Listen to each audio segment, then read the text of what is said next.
warahmatullahi wabarakatuh.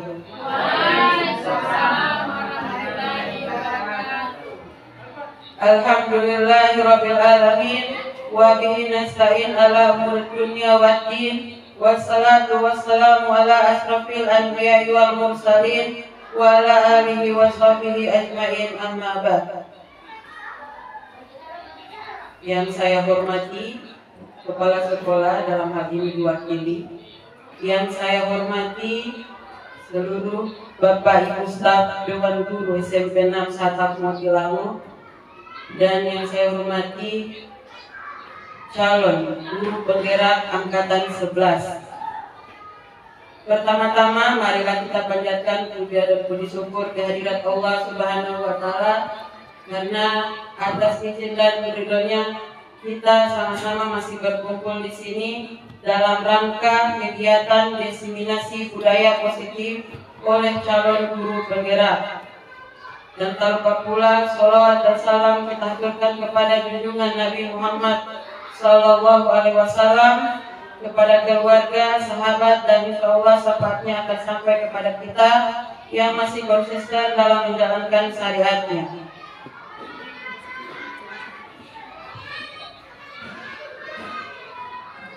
Untuk mengawali kegiatan ini, mari sama-sama kita mendengarkan doa yang akan disampaikan oleh Bapak Muhtar Kadir SPD. Kepada beliau disilahkan.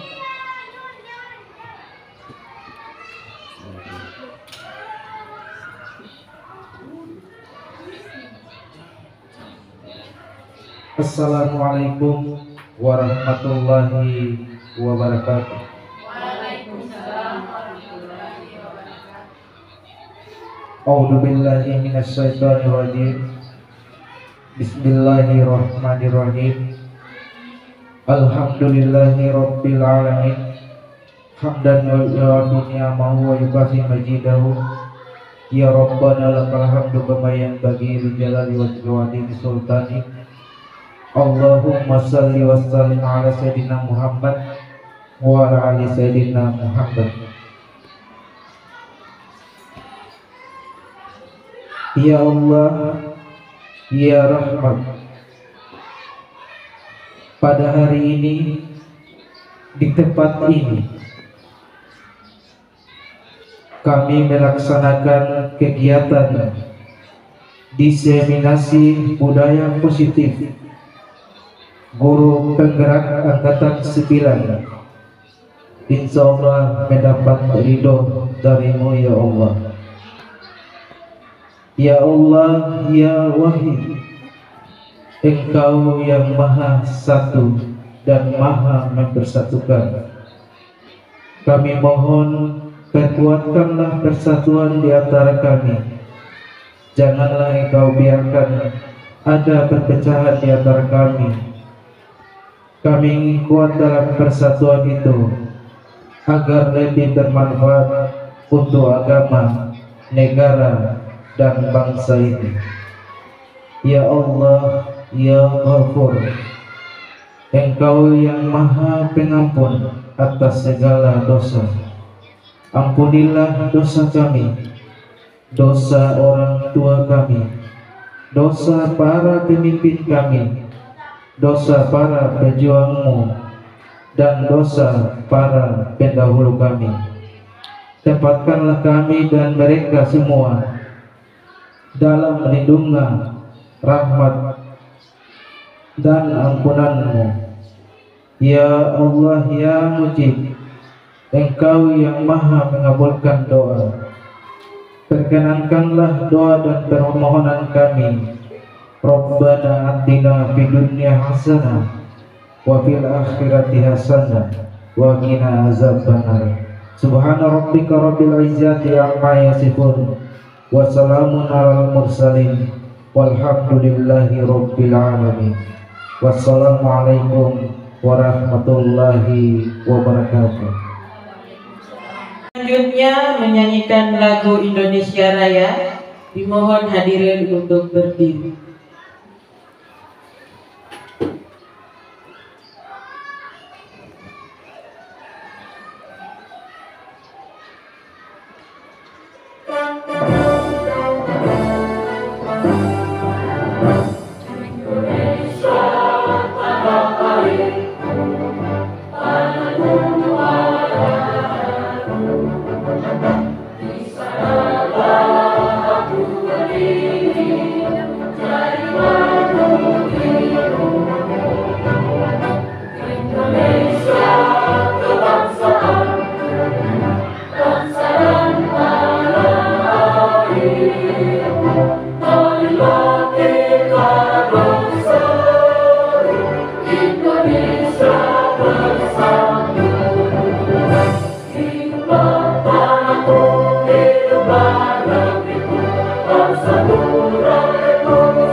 Dimohon hadirin duduk kembali.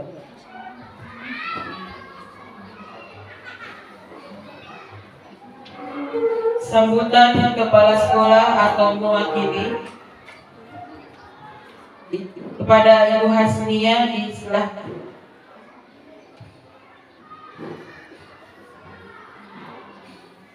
Bismillahirrahmanirrahim. Assalamualaikum warahmatullahi wabarakatuh. Waalaikumsalam warahmatullahi wabarakatuh. Puji syukur tarupa kita haturkan kehadirat Allah Subhanahu wa taala, karena hanya dengan izin dan kodratnya lah sehingga kita di siang hari ini masih diberikan kesempatan untuk mengikuti kegiatan diseminasi budaya positif yang dilaksanakan oleh calon guru penggerak tahap 11. Selanjutnya selawat serta taslim tak lupa haturkan kepada junjungan kita Nabi besar Muhammad sallallahu alaihi wasallam.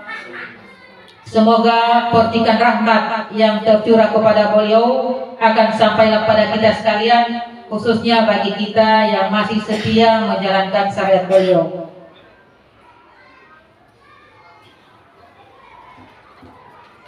Rekan-rekan atau peserta kegiatan diseminasi yang saya banggakan, saya sangat mengapresiasi adanya kegiatan diseminasi budaya positif ini, karena dengan kegiatan ini tentunya kita semua akan menambah wawasan mengenai budaya positif apa saja yang dapat diterapkan kepada murid di sekolah, serta cara penanganannya apabila murid melanggarnya.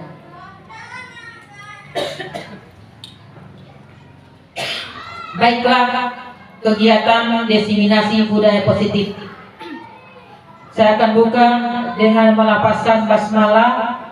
Bismillahirrahmanirrahim. Kegiatan diseminasi budaya positif saya buka dengan resmi. Sekian, wabillahi taufiq wal hidayah. Wassalamualaikum warahmatullahi wabarakatuh.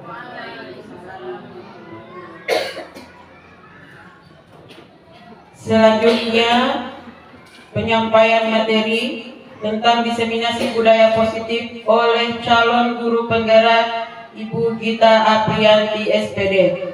Kepada beliau disilahkan.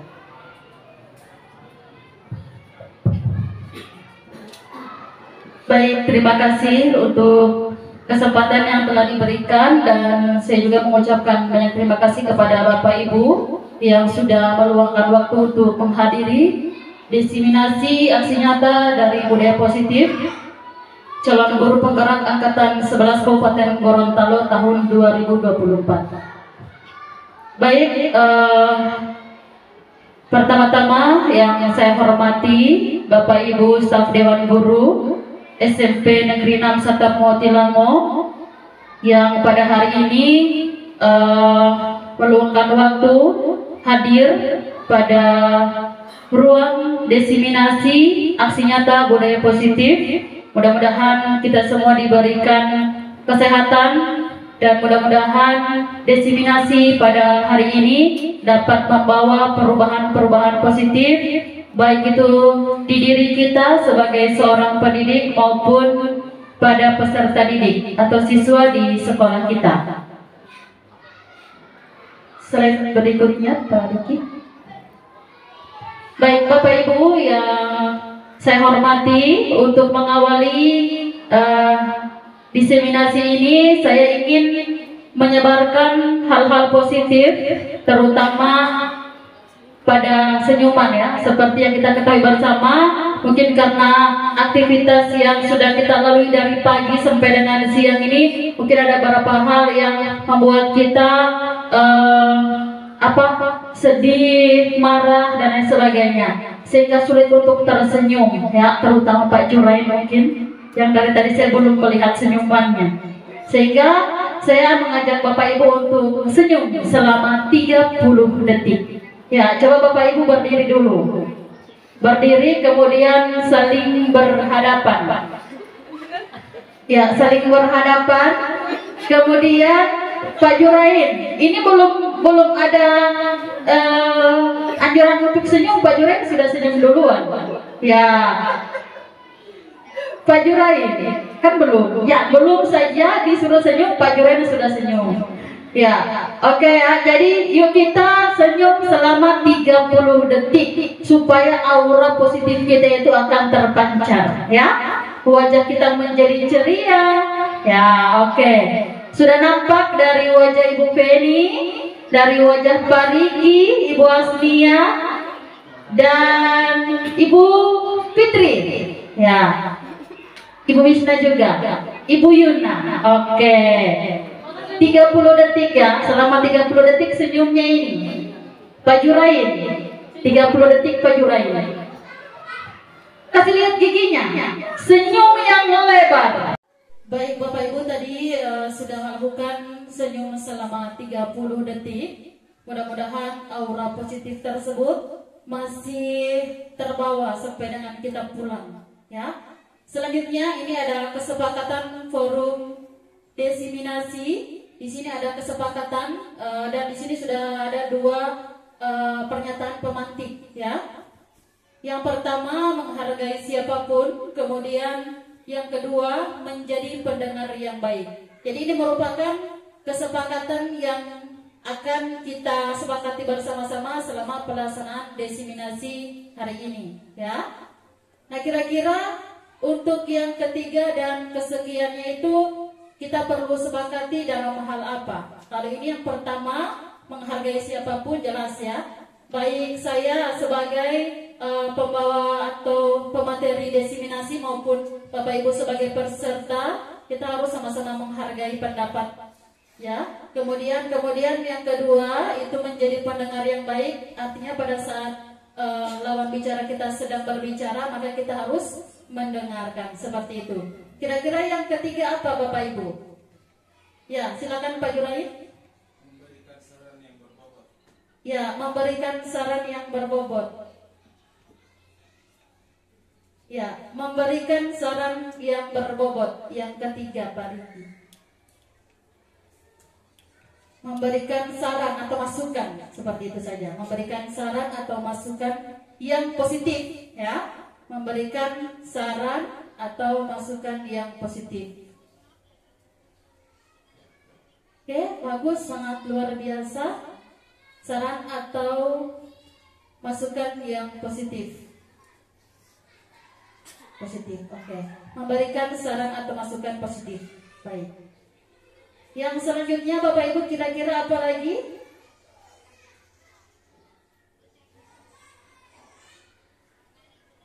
Ibu Wisna? Mungkin meminta izin pada saat keluar, ya. Bisa? Ya, bisa. Meminta izin pada saat meninggalkan ruang desiminasi.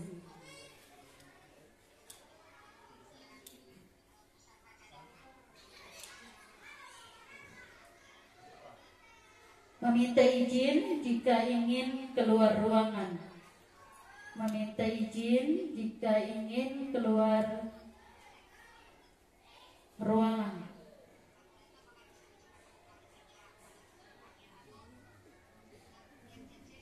Oke. 4, masih ada lagi Bapak Ibu? Ya, silakan Ibu Penny. Ya, mengangkat tangan apabila ada yang ingin ditanggapi atau ditanyakan. Mengangkat tangan jika ingin menanggapi saja. Mengangkat tangan apabila atau jika boleh, jika ingin memberikan tanggapan. Oke. Apakah masih ada lagi Bapak Ibu? Atau cukup? Menjawab pertanyaan dengan jelas dan singkat. Ya, menjawab pertanyaan dengan jelas dan singkat. Menjawab pertanyaan dengan jelas dan singkat.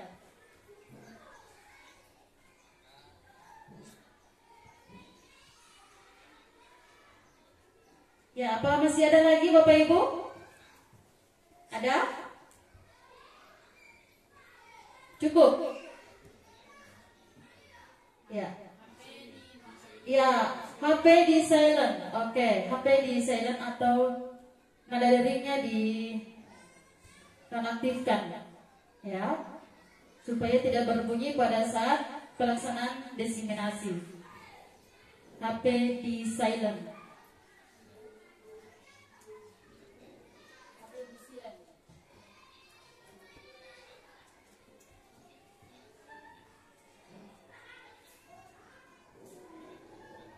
Ya, baik.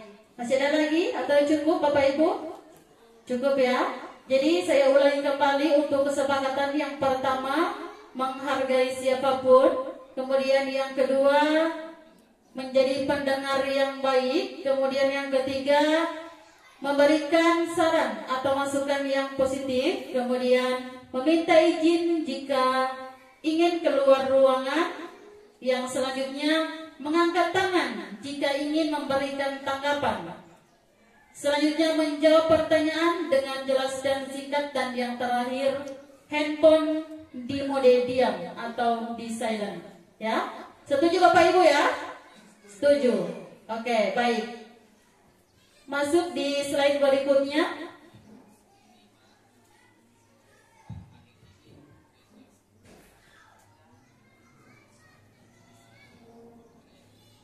Ya, Bapak Ibu, ini sudah masuk di materi.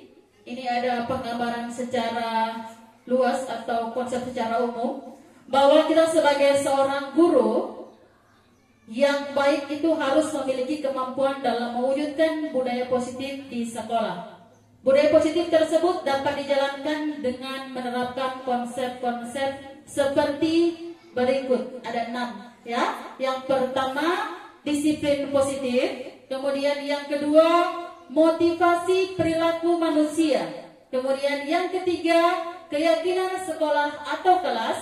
Yang keempat, kebutuhan dasar manusia. Yang kelima, posisi kontrol, restitusi. Dan yang terakhir ada segitiga restitusi. Kita masuk dulu pada yang pertama, ada disiplin positif. Ya, kira-kira mungkin ada Bapak Ibu yang punya pendapat lain terhadap pengertian dari disiplin positif. Mungkin Pak Jurain, menurut Pak Jurain apa itu disiplin positif?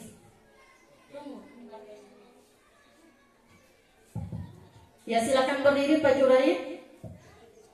Terima kasih.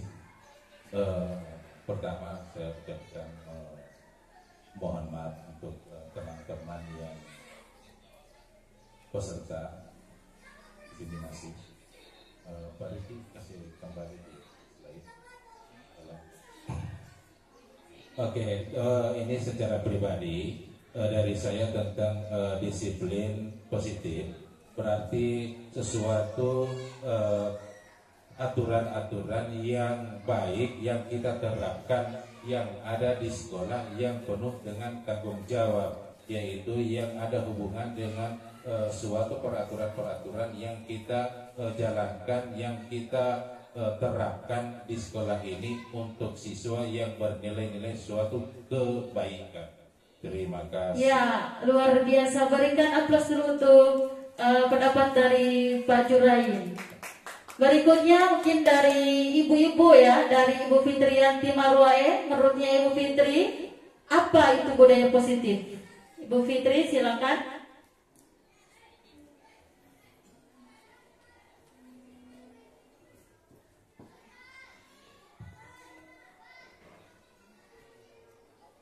Ya, budaya positif, silakan Ibu Fitri.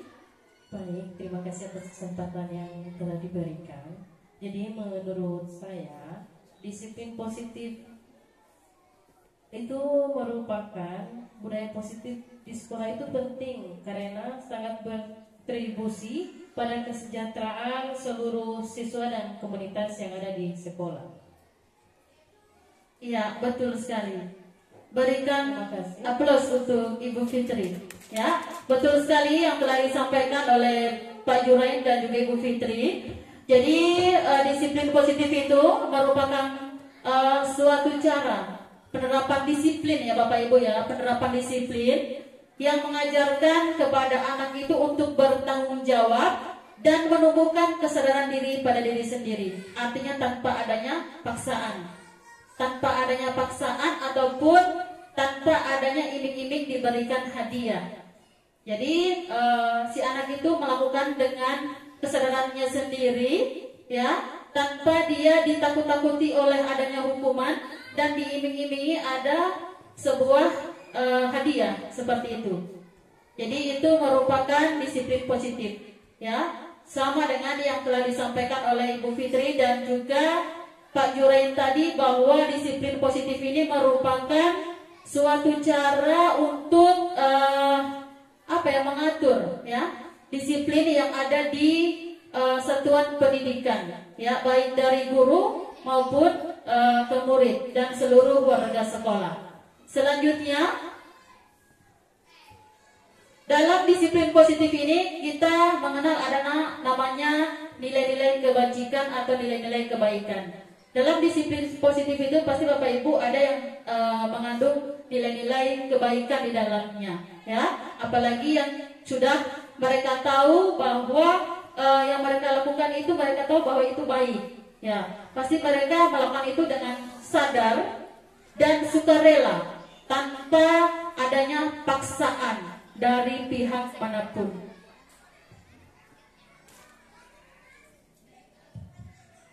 Ya, disiplin positif lebih ke arah disiplin diri yang dapat mengontrol diri dalam melakukan segala tindakan. Kemudian, disiplin diri dapat membuat murid memahami dan menyadari berdasarkan motivasi internal, bukan akibat paksaan, pujian, ataupun hukuman. Artinya siswa diharapkan pada disiplin positif ini mereka mendisiplinkan diri mereka berdasarkan motivasi dalam diri mereka sendiri tanpa adanya paksaan, ya, kemudian pujian ataupun hukuman yang diberikan oleh guru, seperti itu. Nah, disiplin positif juga itu sangat berkaitan erat dengan profil pelajar Pancasila, dan profil pelajar Pancasila ini Bapak Ibu juga sangat berkaitan dengan nilai-nilai kebajikan yang akan terintegrasi atau muncul dalam disiplin positif yang dilakukan oleh murid atau siswa. Seperti yang kita ketahui bersama bahwa profil pelajar Pancasila itu ada 6 dimensinya. Yang pertama, beriman, bertakwa kepada Tuhan Yang Maha Esa dan berakhlak mulia. Kemudian yang kedua, mandiri. Yang ketiga, berkebinekaan global. Yang keempat, bergotong royong. Kelima, kreatif. Dan yang terakhir, bernalar kritis. Jadi itu sangat berkaitan dengan nilai-nilai kebajikan atau kebaikan yang nantinya muncul pada saat siswa itu melakukan disiplin positif.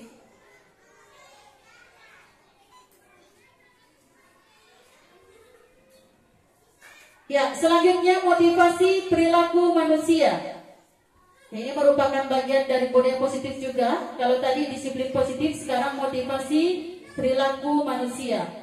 Bapak Ibu, ada 3 motivasi perilaku manusia. Yang pertama, untuk menghindari ketidaknyamanan atau hukuman. Kemudian untuk mendapatkan imbalan atau penghargaan dari orang lain. Kemudian yang ketiga, untuk menjadi orang yang mereka inginkan dan dihargai diri sendiri dengan nilai-nilai yang mereka percaya. Jadi ini merupakan motivasi perilaku. Jadi motivasi seseorang berperilaku itu ini dasarnya mereka. Yang pertama itu untuk menghindari hukuman atau ketidaknyamanan. Kemudian yang berikutnya itu untuk mendapatkan imbalan atau penghargaan dari orang lain. Misalnya si A. Si A ini dia datang tepat waktu di sekolah. Supaya apa? Supaya dia tidak dihukum. Misalnya seperti itu. Itu merupakan salah satu motivasi perilaku dalam diri manusia. Kemudian yang ketiga, untuk menjadi orang yang mereka inginkan dan menghargai diri sendiri dengan nilai-nilai yang mereka percaya. Nah, yang ketiga ini dia percaya bahwa dengan dia melakukan disiplin, misalnya dia tepat waktu datang di sekolah, itu dia sama dengan menghargai nilai-nilai yang ada pada dirinya sendiri. Artinya dia tidak takut pada hukuman, dia juga tidak ingin mendapatkan imbalan atau pujian dari siapapun, tapi dia ingin melakukan itu atas dasar kemauannya diri sendiri. Seperti itu. Slide selanjutnya. Yang berikutnya ada keyakinan sekolah atau kelas. Ini merupakan kebudayaan positif yang selanjutnya. Keyakinan sekolah atau kelas. Nah, di sini Bapak Ibu, kalau sebelumnya kita tentunya mengenal yang namanya peraturan sekolah dan juga peraturan kelas. Tapi di budaya positif ini kita mengenal adanya keyakinan sekolah atau keyakinan kelas. Jadi di sini guru berperan dalam mewujudkan terbentuknya keyakinan sekolah atau kelas dengan adanya kesepakatan antara guru dan murid. Jadi inilah yang membedakan antara keyakinan dan juga peraturan. Kalau peraturan itu Bapak Ibu dibuat oleh pihak sekolah, jadi tanpa adanya melibatkan siswa atau murid. Tapi keyakinan kelas ini kita melibatkan siswa. Jadi guru dan siswa membuat kesepakatan, ya, membuat kesepakatan yang mereka yakini untuk tidak dilanggar. Nah, itu yang disebut dengan keyakinan sekolah atau keyakinan kelas. Baik itu kalau dia di kelas beda lagi ya. Mungkin di kelas ada lagi sendiri keyakinan kelas yang mereka sudah sepakati. Kemudian yang berikutnya, keyakinan sekolah atau kelas berupa pernyataan universal yang mudah diingat dan dipahami dan harus diterapkan di lingkungan sekolah. Nah, ini merupakan pernyataan yang kedua. Artinya keyakinan sekolah atau kelas ini merupakan kalimat-kalimat yang mudah diingat oleh siswa, dipahami oleh siswa, dan mereka mampu untuk menerapkan itu di lingkungan sekolah. Nah, Bapak Ibu, ini adalah contoh keyakinan sekolah atau kelas. Nah, di sini setiap anggota kelas perlu belajar, perlu senang, perlu melakukan tugas, perlu saling menghargai, dan perlu merasa aman. Jadi setiap anggota itu memerlukan ini. Kemudian di sini mereka juga selalu bersikap positif, senantiasa menjadi diri sendiri, kemudian percaya dan menghormati orang lain serta barang miliknya, berkomitmen terhadap setiap tugas, senantiasa membantu, dan lain sebagainya. Jadi untuk keyakinan kelas ini sebisa mungkin kita buat kalimatnya menjadi positif. Jadi tidak ada kata tidak, ya. Misalnya tidak boleh buang sampah sembarangan. Jadi kita jadikan kalimat negatif itu menjadi positif. Contohnya membuang sampah pada tempatnya atau menjaga kebersihan. Kemudian misalnya kalimatnya tidak boleh ribut di dalam kelas. Misalnya kita ganti dengan kalimat positif, misalnya saling menghargai, seperti itu. Kemudian misalnya di sini tidak mencuri barang orang lain. Itu juga kan masuk dalam menghargai barang orang lain atau jujur dan lain sebagainya, ya. Seperti itu. Selanjutnya, ya, ini kita sudah masuk di sesi ice breaking. Pak Riki ada videonya tadi ice breaking. Jadi Bapak Ibu kita ice breaking dulu ya. Coba Bapak Ibu berdiri dulu. Kita ice breaking dulu sebentar untuk Iya, yang itu.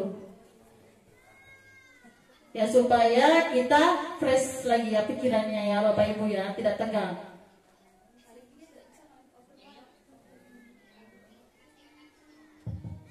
Ya, ini rasa sama itu kan saya rasa sudah tahu semua ya.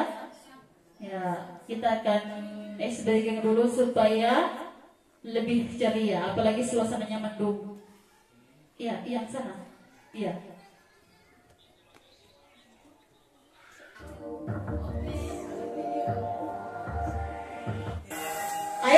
Bapak Ibu? Oke, pulang dari pertama. Oke, arah Samsam.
Ya, terima kasih Bapak Ibu ya. SPG-nya mudah-mudahan bisa menggerakkan semangat Bapak Ibu ya. Bukan begitu Pak Juraid? Oke. Lanjut di slide berikutnya Bapak Ibu ya. Kita masuk pada kebutuhan dasar manusia. Ya, pasti kita sebagai manusia Bapak Ibu punya kebutuhan dasar. Nah, kira-kira kebutuhan dasar manusia itu ada apa saja? Mari kita lihat di slide berikutnya. Jadi, ketika seorang murid melakukan sesuatu perbuatan yang bertentangan dengan nilai-nilai kebajikan atau melanggar peraturan, hal itu sebenarnya dikarenakan mereka gagal memenuhi kebutuhan dasar mereka. Ya, selanjutnya. Jadi kebutuhan dasar manusia itu yang pertama ada bertahan hidup. Kemudian yang kedua, kasih sayang dan rasa diterima. Jadi jelas manusia itu memerlukan yang namanya rasa kasih sayang dan diterima. Kemudian yang ketiga, penguasaan. Yang berikutnya, kebebasan. Yang terakhir, kesenangan. Nah, di sini pasti Bapak Ibu juga membutuhkan 5 kebutuhan dasar ini, ya. Dari kita kecil sampai dengan sekarang pasti kita butuh ini. Yang pertama kita butuh untuk bertahan hidup, ya. Kita butuh kasih sayang. Kalau dari kecil dulu mungkin kita butuh kasih sayang dari orang tua. Kalau di sekolah jelas kita butuh kasih sayang dari seorang guru. Kemudian kita juga butuh rasa diterima, ya. Bukan begitu Pak Juren, butuh rasa diterima. Ya, kemudian yang berikutnya adalah ya. Kemudian kebebasan dan yang terakhir kesenangan. Tidak mungkin orang itu tidak butuh senang. Masa mau sedih terus, ya? Pasti butuh kebahagiaan atau kesenangan. Itu merupakan 5 kebutuhan dasar manusia. Di sini ada studi kasus yang berkaitan dengan 5 kebutuhan dasar manusia. Di kasus ini, Ibu Julaika, guru wali kelas 9, sedang bingung menghadapi ulah salah satu murid di kelasnya bernama Tommy. Beberapa anak telah mengeluh Tommy yang seringkali meminta bekal makan siang mereka dengan paksa.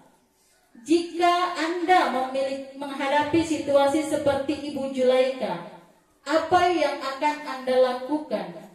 Menurut Anda kira-kira apa alasan Doni melakukan hal itu? Ini Tommy sebenarnya ya, bukan Doni. Ya, kira-kira dari Bapak Ibu siapa yang bisa menjawab? Ya, di sini saya ulangi kembali, Ibu Julaika. Jadi kita dianggap seperti Ibu Julaika saja. Guru wali kelas 9 sedang bingung menghadapi ulah salah satu muridnya yang bernama Tommy. Karena beberapa anak telah mengeluh Tommy ini seringkali meminta bekal makan siang mereka dengan paksa. Jika kita menghadapi situasi seperti Ibu Julaika, apa yang akan kita lakukan? Menurut Bapak Ibu, kira-kira apa alasan si Tommy ini melakukan hal itu? Ya, mungkin dari Pak Jurai dulu, yang calon guru penggerak angkatan 9. Mohon maaf, guru penggerak angkatan 9 ya, silakan. Pakai mikrofon. Oke, terima kasih. Dilihat dari kasus ini, mungkin saya berbagi dengan teman-teman yang lain. Untuk saya, dilihat dari kelakuan si Tommy, mungkin dia adalah suatu di situ membutuhkan hidup. Kebutuhan hidupnya. Ya. Jadi dia harus bertahan dengan kehidupan itu. Ya. Jadi dia merampas. Ya, betul sekali. Mungkin ada jawaban lain dari Bapak Ibu? Apakah hanya kebutuhan dasar manusia untuk kebutuhan hidup atau masih ada yang lain?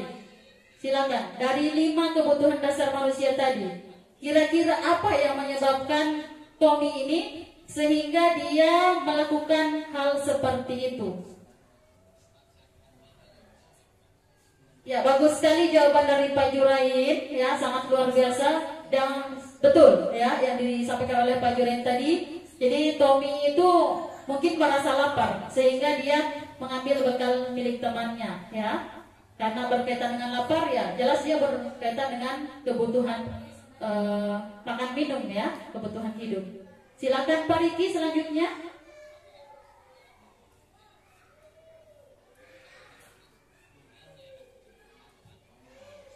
Ada yang menanggapi dari pertanyaan tadi atau hanya Pak Jurai?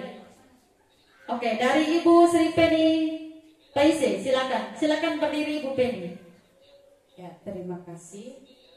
Mungkin dari kasus tersebut, mungkin ini si Tommy ini ingin menguasai yang ada di makanan tersebut dari teman-teman mereka, ingin menguasai ya, betul, ingin menguasai. Ya, berikan aplaus dulu untuk Ibu Penny. Ya, masih ada lagi Bapak Ibu, ya Ibu Fitri silakan. Baik, terima kasih. Kalau menurut saya, Tommy ini dia memiliki kesenangan sendiri ketika merampas milik teman. Ya, betul sekali. Berikan aplaus dulu untuk Ibu Fitri. Ya, kita langsung ke slide berikutnya, Pak Riki. Ya, alasan Tommy, ini bagian yang pertama, ada beberapa bagian ya.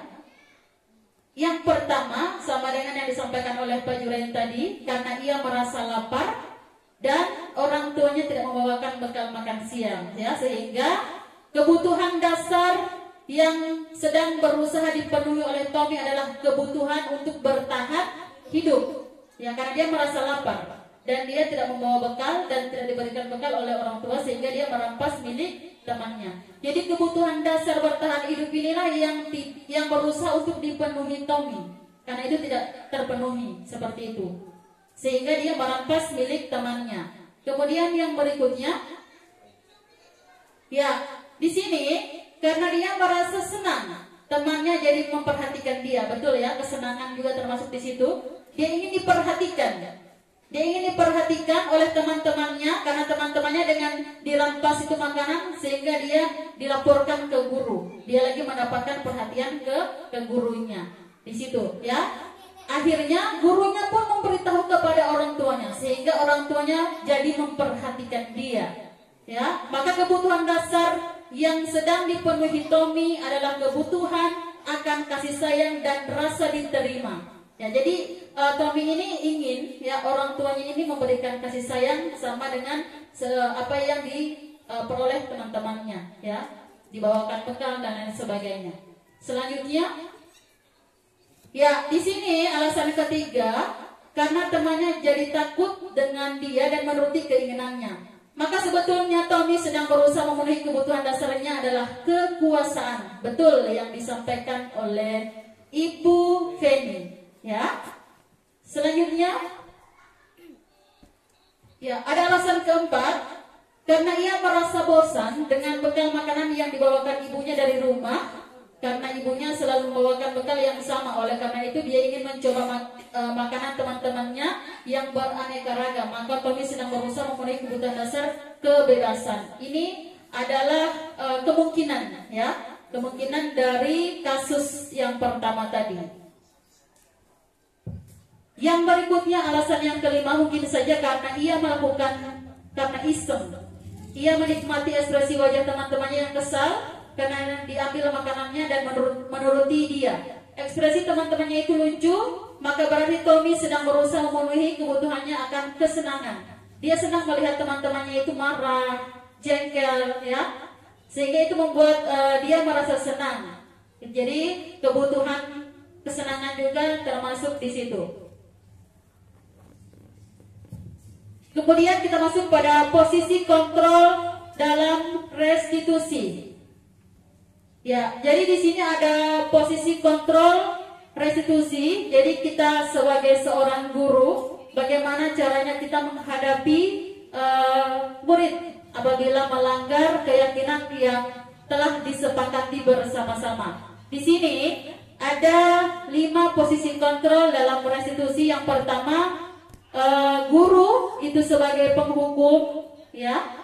Kemudian guru sebagai pembuat rasa bersalah, kemudian guru sebagai teman, guru sebagai pemantau, dan guru sebagai manajer.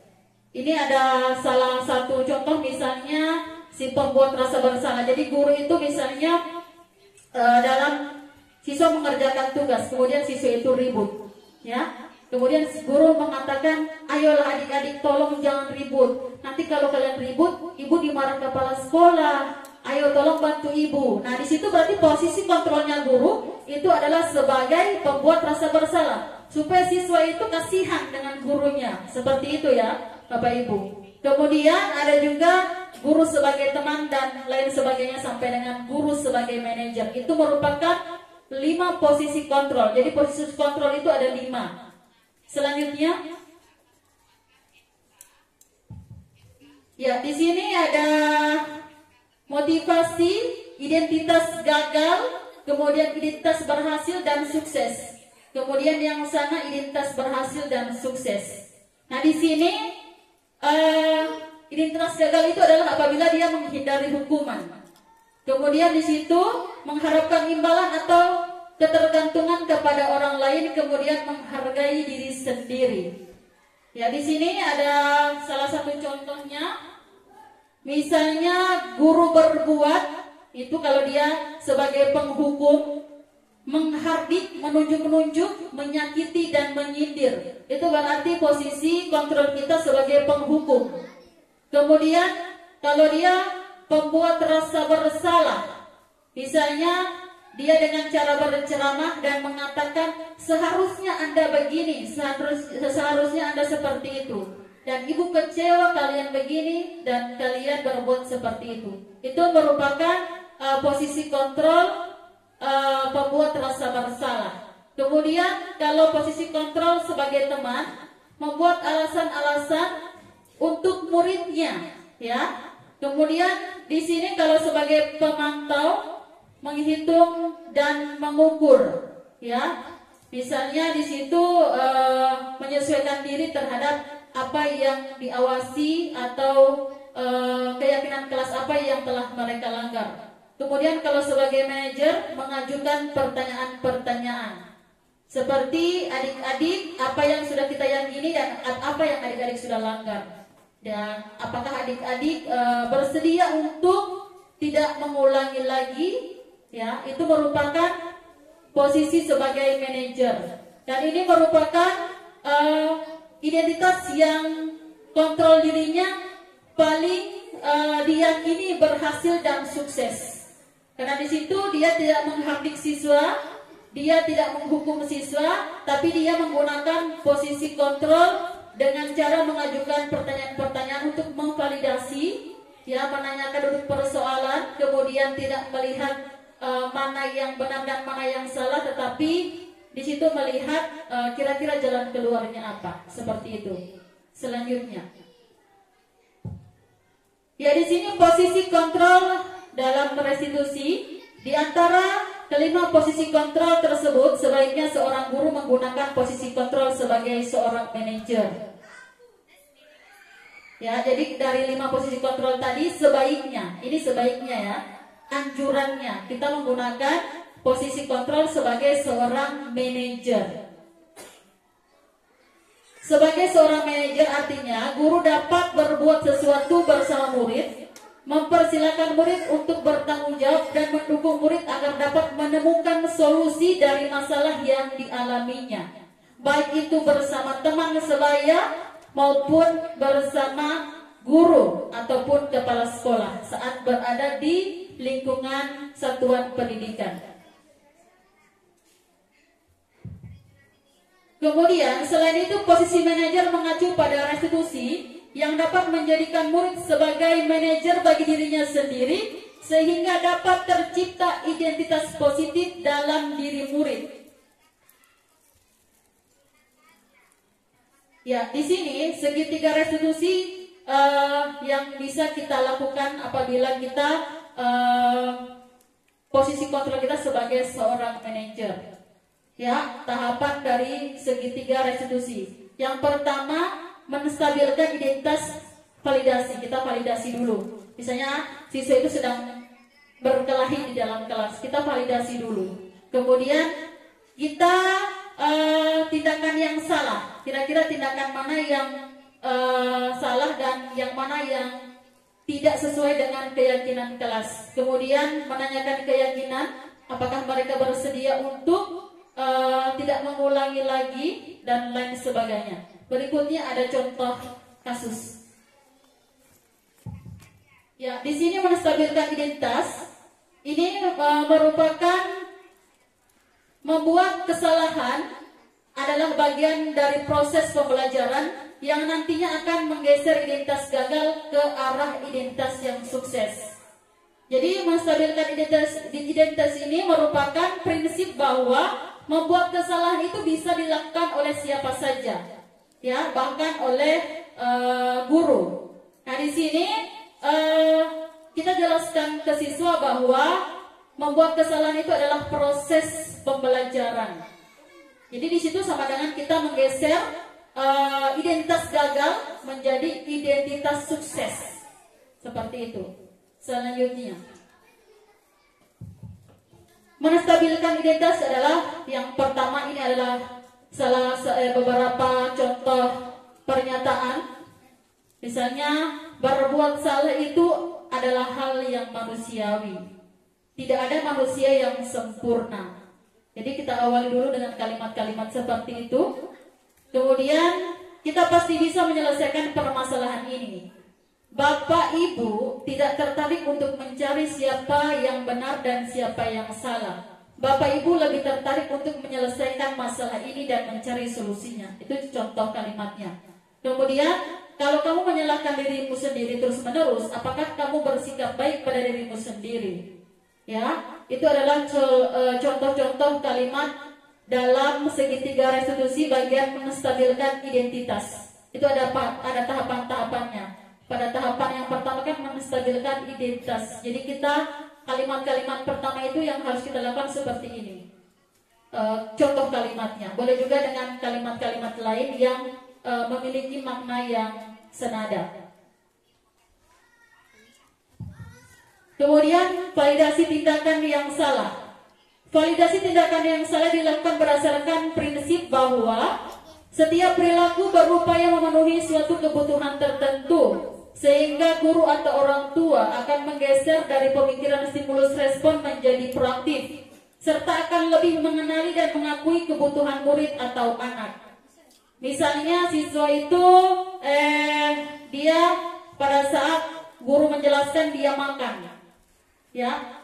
Seperti yang tadi, mungkin ada kebutuhan dasar manusia yang dia ingin penuhi di situ, ya. Jadi kita perlu validasi. Selanjutnya, ya, di sini adalah contoh kalimat validasi. Kamu pasti punya alasan mengapa melakukan hal seperti itu. Apa yang penting bagi kamu? Kamu boleh tetap berusaha menjaga sikap itu, tapi tambahkan sikap yang lain yang baru. Maukah kamu belajar cara lain untuk mendapatkan yang kamu butuhkan tanpa harus memukul? Seperti itu. Jadi kita memvalidasi, kemudian kita mencari jalan keluar. Dia tetap bisa memenuhi kebutuhan dasar itu, tetapi dengan cara yang lebih baik. Selanjutnya, kemudian menanyakan keyakinan. Menanyakan keyakinan dilakukan dengan memberikan pertanyaan-pertanyaan bermakna kepada murid atau anak untuk memunculkan motivasi secara intrinsik sehingga mampu mengaitkan keyakinannya dengan tindakan yang salah.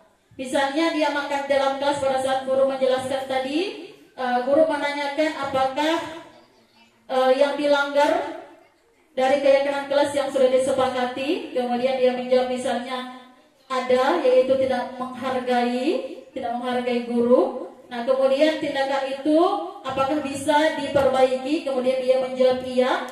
Nah, itu secara tidak langsung memunculkan motivasi secara intrinsik atau dari dalam dirinya sendiri tanpa adanya paksaan. Nah, di sini, apakah nilai yang kita percaya di sekolah kita, nilai apa saja yang telah kita sepakati? Kelas yang ideal itu seperti apa? Kamu ingin jadi anak yang seperti apa? Apakah yang kamu rasakan ketika kamu melakukan hal itu? Kamu menjadi orang yang seperti apa? Ya, seandainya itu hal itu dilakukan orang lain kepada dia, apakah yang dia rasakan? Nah, dia akan introspeksi terhadap dirinya sendiri.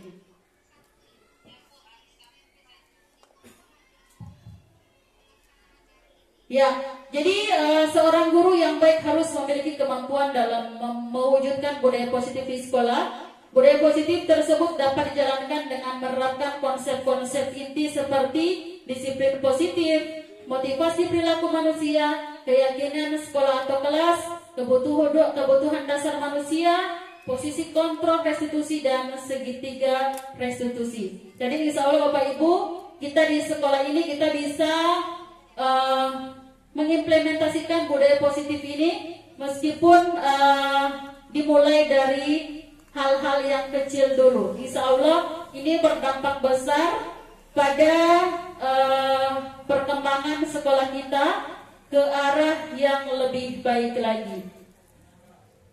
Mungkin hanya itu penyampaian diseminasi dari saya. Dan sekarang saya ingin membuka sesi tanya jawab atau tanggapan dari Bapak Ibu peserta forum diseminasi. Untuk itu saya silakan, dari siapa dulu? Ya, silakan Pak Jurain, dipakai mikrofonnya. Terima kasih. Berdiri Pak Jurain. Terima kasih. Dilihat dari pemaparan tentang budaya positif, ada beberapa unsur di situ atau konsep yang harus kita terapkan atau yang harus kita budayakan atau yang harus kita biasakan di lingkungan sekolah. Kami sangat tertarik di situ, ada perpaduan antara yang kemanusiaan, ada juga di situ yang religius. Dilihat dari kami sangat mungkin ini kalau dibawa atau kita terapkan suatu di situ kan mana yang mudah diingat oleh siswa, seperti kalau misalnya untuk kebersihan, memungut sampah, kan memang sudah kita jalankan dan memang ada di sekolah ini. Kami sangat tertarik. Apakah ini boleh? Ini bukan apa kita sharing di sini untuk hal yang kejujuran. Apakah boleh kita terapkan di sekolah ini dengan suatu budaya atau kebiasaan kantin kejujuran? Kita biasakan siswa itu bila mendapat apa-apa barang-barang milik temannya dibentuk atau koperasi, jangan kantin, boleh juga koperasi tanpa apa yang jaga kasirnya begitu. Apa barang yang mereka dapatkan ditaruh di dalam koperasi itu, di situ ada meminjamkan. Jadi hal-hal yang mereka dapatkan di ini itu ditaruh di dalam koperasi itu. Jadi membiasakan mereka hidup jujur di dalam kelas, di lingkungan sekolah. Boleh juga kita terapkan sampai di dalam kelas. Ini mungkin suatu pertanyaan, apakah boleh kita terapkan suatu kantin sekolah atau koperasi yang kita budayakan di lingkungan sekolah kita dulu. Terima kasih. Iya, terima kasih Pak Jurain atas tanggapan yang telah diberikan terhadap diseminasi pada hari ini. Dan saya tahu bahwa Pak Jurain mungkin banyak pengalaman karena Pak Jurain sudah guru penggerak angkatan 9. Yang Pak Jurain sudah sampaikan tadi itu merupakan wujud ya, wujudnya dalam bentuk program. Itu sebenarnya wujud kalau dalam bentuk program itu bisa saja kita laksanakan asal kita ada kolaborasi. Ya, kita ada kolaborasi bukan hanya antar guru tetapi semua warga sekolah. Ya, kita guru, kemudian kepala sekolah, orang tua, kemudian siswa. Jadi kita harus sama-sama mendukung adanya program tersebut. Jadi apalagi program ini berkaitan dengan yang namanya koperasi kejujuran. Kalau di sekolah itu kan ada namanya koperasi ya sebenarnya. Kalau kita kan belum ada koperasi. Nah, insya Allah mudah-mudahan dengan adanya budaya positif ini kita bisa mewujudkan ya koperasi kejujuran. Jadi koperasi ini artinya tidak perlu dijaga, tetapi siswa sendiri yang akan berbelanja dan mereka sendiri yang akan mengatur keuangan dalam koperasi tersebut. Jadi seperti itu. Jadi itu untuk melatih kejujuran. Dan ini merupakan pengalaman yang pernah saya alami juga Pak Jurain. Pada saat saya duduk di bangku SMP, itu ada guru matematika saya. Dua suami istri ini sama-sama guru matematika dan sama-sama mengajar di sekolah yang sama. Guru-guru ini jualan es lilin, tapi tidak dijaga, ditaruh di luar kelas. Siswa itu ya seperti itu, mereka beli, uangnya ditaruh saja ada kan putar-putarannya itu, kemudian ditaruh, kemudian mereka ambil. Nah, itu kan sama dengan melatih siswa juga untuk jujur. Beliau percaya, itu dulu, guru percaya bahwa siswa itu jujur seperti itu. Dan kalau itu kan dari hal kecil ya. Kalau kooperasi mungkin sudah besar, mungkin ranahnya sudah program yang besar. Kita latih dulu dari hal-hal kecil, mungkin boleh Pak Jurain. Misalnya kita menjual produk apa, ya tidak usah banyak-banyak, satu macam atau dua macam saja. Kemudian kita biarkan itu kita taruh di mana, kemudian nanti siswa akan terlatih kejujurannya di situ. Mungkin seperti itu. Kalau kita langsung ke koperasi mungkin butuh dana juga untuk belanja dan lain sebagainya. Mungkin itu dari saya. Ada mungkin tanggapan dari yang lain?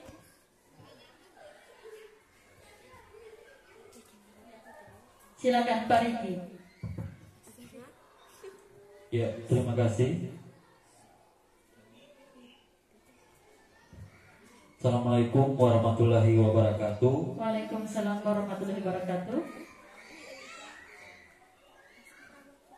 Jadi untuk materi diseminasi tentang budaya positif itu tadi sudah dipaparkan dan sangat menarik. Nah, tadi di awal sempat dijelaskan apa itu budaya positif, dan sudah dijelaskan juga oleh beberapa orang guru yang mana bahwa budaya positif itu adalah tanggung jawab. Jadi membelajarkan siswa atau murid untuk bagaimana mereka bisa bertanggung jawab. Nah, pertanyaan saya di sini yang pertama, bagaimana cara kita agar budaya positif ini bisa diterapkan oleh siswa? Karena kalau dilihat dari siswa yang sekarang, terkadang kita sudah menyampaikan, misalnya yang tadi ibu kita bilang jangan pakai kata jangan, ya kata negatif. Tetapi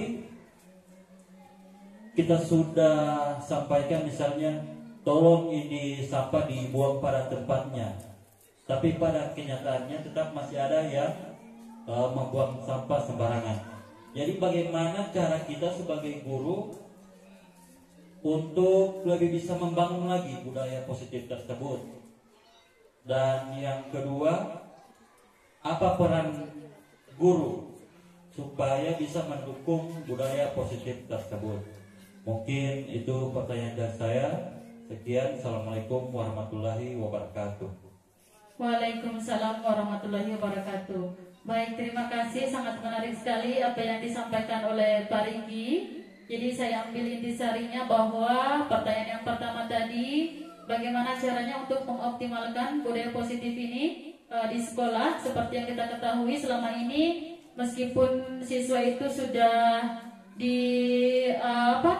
diberitakan dengan kalimat-kalimat yang positif, tetapi tetap tidak ada perubahan, atau mungkin perubahannya hanya sedikit saja, ya. Kemudian bagaimana kira-kira peran dari guru dalam mengoptimalkan budaya positif tersebut? Bapak Ibu, budaya positif ini tentunya kita sebagai guru itu memiliki peranan yang sangat penting. Peran kita apa? Peran kita adalah teladan. Peran kita adalah pembimbing, peran kita adalah pengamong. Jadi kita memberikan teladan atau contoh kepada siswa, misalnya hal-hal kecil seperti membuang sampah, kemudian seperti memanggil siswa, itu kita bisa awal dari yang kecil-kecil. Misalnya kita jangan buang sampah dulu di sembarang tempat, itu lain kali mungkin siswa akan meniru seperti itu. Itu adalah peran guru. Jadi peran guru itu adalah teladan, kita contoh seperti itu. Kemudian misalnya kalau siswa misalnya dipanggil guru teriak-teriak, nah itu kita dekati, kita tegur dengan cara yang halus seperti itu. Tidak boleh begitu, ya. Itu kita sebagai pengamong atau pembimbing. Jadi tugas kita itu bukan hanya teladan, tetapi juga pembimbing dan juga fasilitator. Memberikan saran apabila ada yang keliru dari tindakan-tindakan yang telah dilakukan oleh peserta didik atau siswa. Kemudian bagaimana cara mengoptimalkan untuk siswa? Ini saya rasa tentunya harus dimulai dari kita dulu, kemudian ke siswa, memberikan contoh-contoh kecil seperti tadi, kemudian ke siswa. Kemudian kita boleh juga menggunakan semacam program-program. Kalau di sekolah lain itu ada namanya program LISA, lihat sampah buang, seperti itu. Mungkin kita perlu ya memerlukan itu, atau mungkin siswa ini tidak tahu mereka punya mereka punya kesulitan itu apa sebenarnya, sehingga mereka tidak mau membuang sampah pada tempatnya. Itu juga perlu kita cari tahu dengan cara apa tadi? Segitiga restitusi tadi. Ya, kita cari, kita validasi, kita cari, kemudian setelah kita cari kira-kira apa masalahnya, kemudian siswa itu bisa mencari solusinya. Nah, apakah mereka bisa meyakini untuk tidak mengulangi lagi? Jadi kita bisa menggunakan prinsip segitiga restitusi tadi. Mungkin itu dari saya, Pak Riki. Ada tambahan dari Pak Jurain?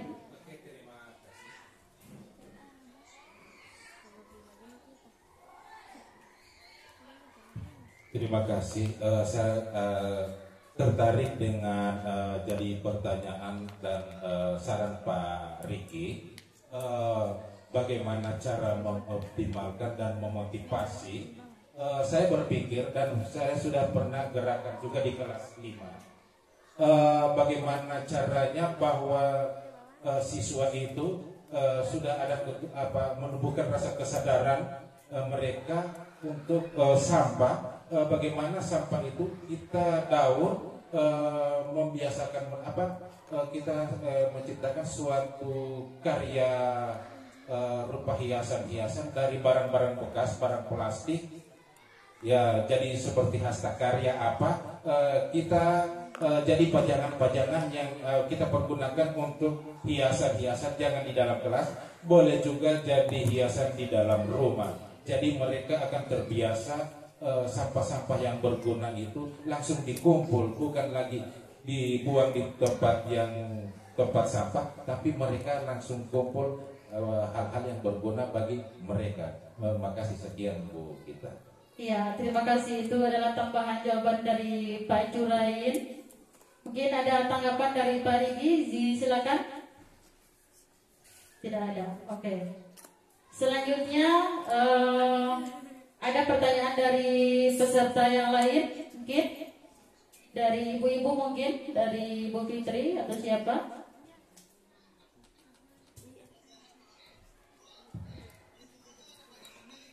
Baik, terima kasih atas kesempatan yang diberikan kepada saya.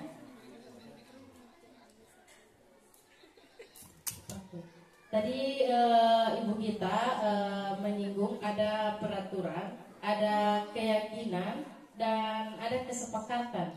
Nah, pertanyaan saya di sini, apakah peraturan kelas dengan keyakinan kelas itu sama atau beda? Baik, terima kasih. Baik, terima kasih Bu Fitri atas tanggapannya berupa pertanyaan. Ya, jadi yang Ibu Fitri tanyakan adalah apakah kesepakatan dan keyakinan kelas itu sama atau beda. Kemudian apa hubungannya juga dengan apa tadi yang satu? Peraturan. Ya, peraturan, keyakinan dan dua, kesepakatan, ya betul, kesepakatan, keyakinan, dan peraturan. Jadi kalau peraturan dan keyakinan itu, dia adalah dua hal yang berbeda. Kalau dia peraturan itu yang sudah dibuat oleh sekolah, tanpa melibatkan siswa di dalamnya. Tapi kalau keyakinan, itu berdasarkan kesepakatan. Kesepakatan yang telah dibuat antara guru dan siswa. Yang diyakini itu bisa mereka lakukan, itu yang bisa mereka terapkan, dan itu bisa tidak dilanggar oleh siswa, seperti itu. Jadi itulah bedanya antara kesepakatan, peraturan kelas. Jadi seperti itu Ibu Fitri. Ya, mungkin ada tanggapan dari Ibu Fitri atau sudah cukup? Ya, baik Bapak Ibu, karena berhubung sudah tidak lagi pertanyaan, jadi harapan saya mudah-mudahan dengan adanya diseminasi budaya positif ini, sekolah kita bisa kedepannya bisa menjunjung tinggi budaya positif, ya, terutama disiplin positif, ya. Disiplin positif kalau untuk sekarang ini kan kita mungkin siswa itu masih dibayang-bayangi karena mereka takut atau karena mereka diiming-imingi oleh hadiah. Jadi kalau kamu adik-adik besok misalnya melakukan, atau misalnya besok kalian datang pagi, kalian akan mendapatkan ini. Mereka pasti akan datang pagi-pagi sekali itu, ya, karena sudah diiming-imingi dengan adanya hadiah. Nah, tapi di sini budaya positif ini menganjurkan kepada kita untuk siswa itu sadar terhadap perilaku kebaikan yang mereka lakukan semata-mata karena untuk kebaikan mereka sendiri tanpa adanya paksaan atau adanya iming-iming hadiah dari orang lain. Jadi mungkin cukup sekian materi diseminasi dari saya. Lebih dan kurangnya saya mohon maaf. Wabillahi taufiq wal hidayah. Wassalamualaikum warahmatullahi wabarakatuh.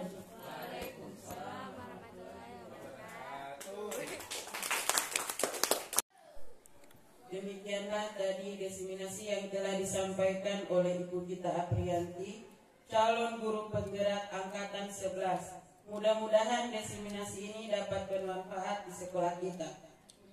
Untuk itu, dengan melapaskan hamdalah alhamdulillahirabbil alamin, diseminasi budaya positif dinyatakan selesai. Wassalamualaikum warahmatullahi wabarakatuh.